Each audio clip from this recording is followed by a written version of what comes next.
Les temps ne sont plus aux larmes, au regret de ce qui fut. Nous avons reçu pour armes l'espérance et le refus. D'Argentat. L'espérance et le refus, vaste et peut-être triste programme, lectrice. Triste, car bien sûr, au fond, on ne voudrait pas refuser. Par conception philosophique dans l'absolu, refuser paraît douteux, trouble. Et pourtant le refus de l'exclusion, le refus de la haine, de la peur et de tout le reste, qui est une porte d'entrée à la noirceur en nous. La véritable, celle qui nous emmène dans des chemins glissants de nos cerveaux et nous inculque que nous sommes indignes, non valables ou tant d'autres choses. Tu le sais, lectrice, je ne te fais pas un dessein. Prêcher l'amour de Dieu pour tous est de plus en plus compliqué. Tu le sais aussi, lectrice. Et je refuse la fatigue et le dégoût que m'inspire le monde parfois. Refus également, donc. Refus pour cause d'espérance. Refus pour cause de prière à vivre et à porter. Refus pour cause d'amour d'autrui. Oh, tu sais, lectrice, je le connais bien, le fond de l'abîme. Il ne faut pas me croire solide, lumineuse ou autre. Je ne le suis pas. Ou plutôt, je le suis par conviction et pas par naturel. Chez moi, il réside dans la certitude tenace de perpétuellement déranger et effrayer. D'avoir une bien trop grande responsabilité face au monde, devoir le rassurer. Rassurer sur mon compte, que je ne suis une menace pour personne, que je ne rajoute nullement à l'anxiété de qui que ce soit. Apprendre la solitude, puisqu'à formuler un état, on m'en renverra des solutions expresses pour que je redevienne utile, fiable, ou que sais-je. Puisque la réponse à chaque semblant d'épuisement fut toujours « ça m'angoisse, tu me crées de l'inquiétude ». On acquiert bien vite peut-être la certitude d'être un poids, mais du moins qu'à part Dieu, personne ne pourra entendre ce que l'on a à dire et se soucier de manière un peu décentrée de soi-même. Et cela aussi, il faut le refuser pour ne point s'enfermer dans des solitudes érigées de nos mains propres, déconstruire pour garder le cœur ouvert pour soi aussi, déconstruire pour affirmer un jour de toutes ces forces que l'on est digne de recevoir de l'intérêt sans que celui-ci exige réparation. Que l'on peut ne pas être une menace pour la quiétude de quelqu'une, mais aussi source de paix sans avoir à s'effacer pour autant. Être dans une relation pour soi-même et pas seulement pour l'intérêt qu'y trouve autrui. Mais faut-il encore souffrir d'entendre des horreurs qui proclament l'humiliation, la retenue, l'abandon de toute volonté, et puis tant qu'à faire l'indignité et la validation des rapports de pouvoir nocifs, violents, coercitifs? Faut-il encore souffrir d'entendre cela quand on vient chercher un peu de paix dans la maison du Seigneur? La gratter du bout des ongles un jour où l'on s'est perdu. Et repenser à l'impératif de se saisir d'armes. Oh, pas d'armes pour tuer, d'armes pour encercler les fascistes et les forcer à se rendre, comme dit le sticker de mon ordinateur. Merci les frères Green. Les armes du refus par l'espérance, précisément. Les armes de retourner les tables des marchands du temple, de ces vendeurs de mensonges, de victimisation et de misérabilisme, ces profiteurs de leur pourvoir bien paisiblement hérité, se tenir fiers comme hérétiques. Voilà ce que je fis, malgré l'épuisement, les douleurs, et tout ce qui m'a mené en ce lieu en première instance. Éprouver la fierté de mon refus, de mon espérance. Fierté bien sûr et pas orgueil, dois-je te faire un dessein, lectrice? Trouver en soi la force de ne pas cracher par terre. Trouver en soi la force de dissocier encore le peuple, le lieu, l'histoire, la situation actuelle, les individus, etc. Prendre encore le temps de ne rien généraliser et de ne surtout pas haïr. Car au fond, et même pas si profond, la rage de ce moment tient du dégoût et de la pitié. Certes, pas de l'indifférence ou du mépris. La peine pour celles qu'on endoctrine, qui valident, qui finalement, pour des raisons si diverses, ne peuvent pas ouvrir leur esprit et leur cœur à la diversité, au changement de système.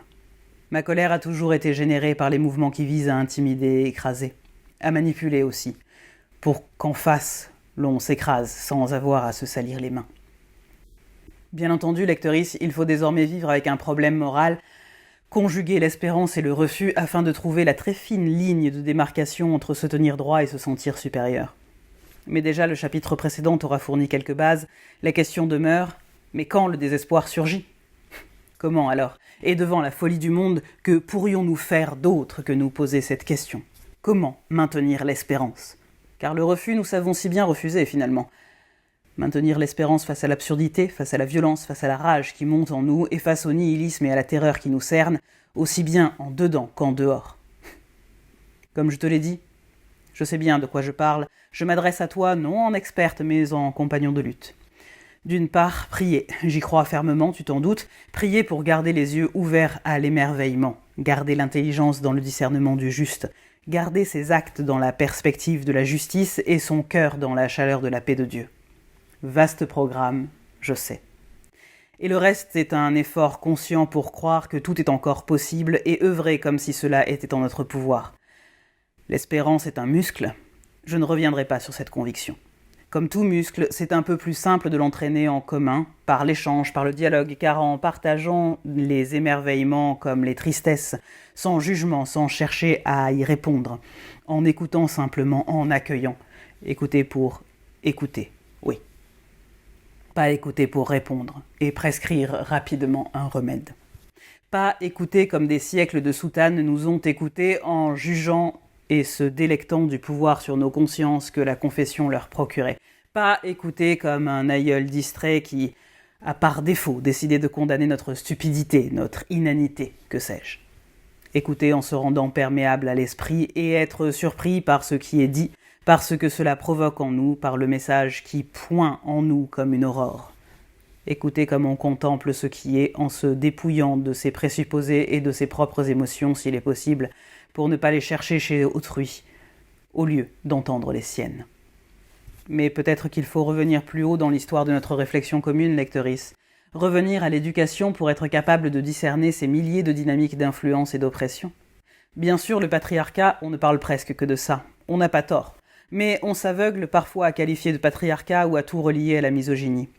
Parfois, il suffit simplement de constater l'attrait du pouvoir pour le pouvoir, comme concept autosuffisant, le pouvoir de n'importe quelle personne sur n'importe quelle autre, répondant à une galaxie entière de raisons diverses.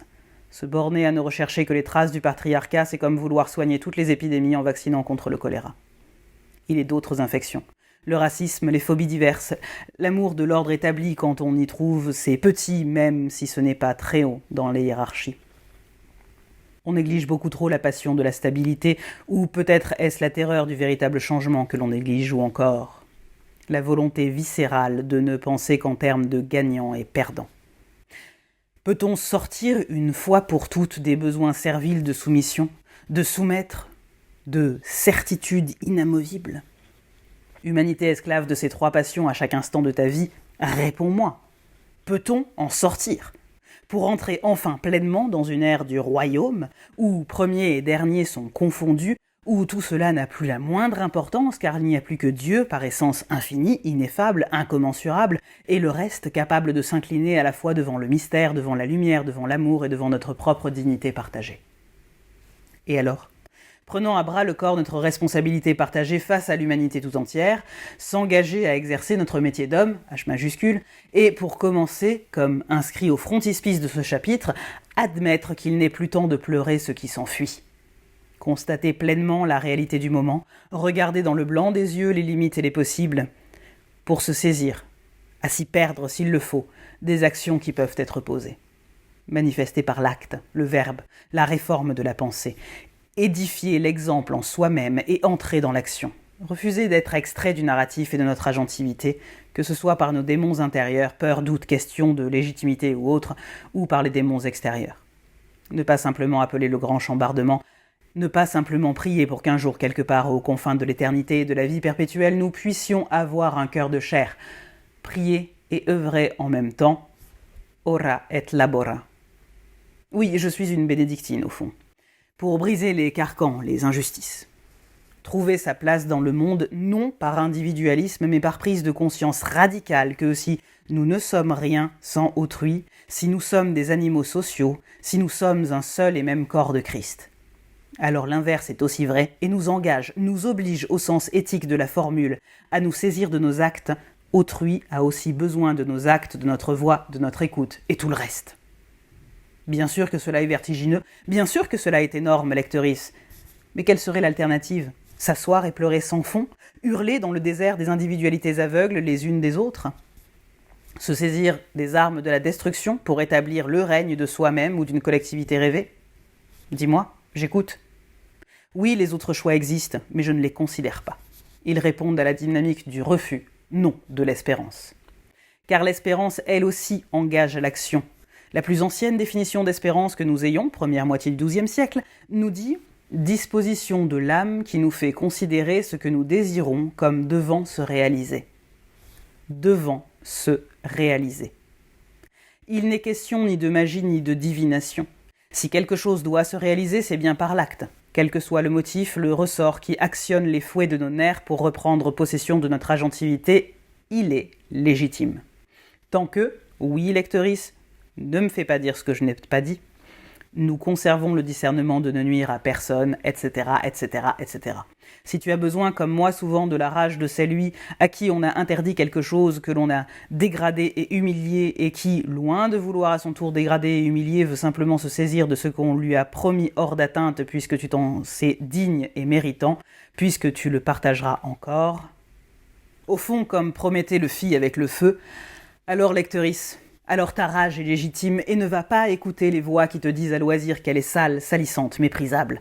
Si ta rage est créative, fière et éthique, qu'elle soit. Si ta rage est une question d'honneur et de dignité de l'humanité tout entière, pour l'amour et le bien de l'humanité tout entière, sans en retrancher aucun membre, si c'est pour ces raisons que tu veux, et sais pouvoir, défaire ce qui est destructeur pour rempiler les rondins de bois dans le sens de la justice et du bien, qu'elle soit.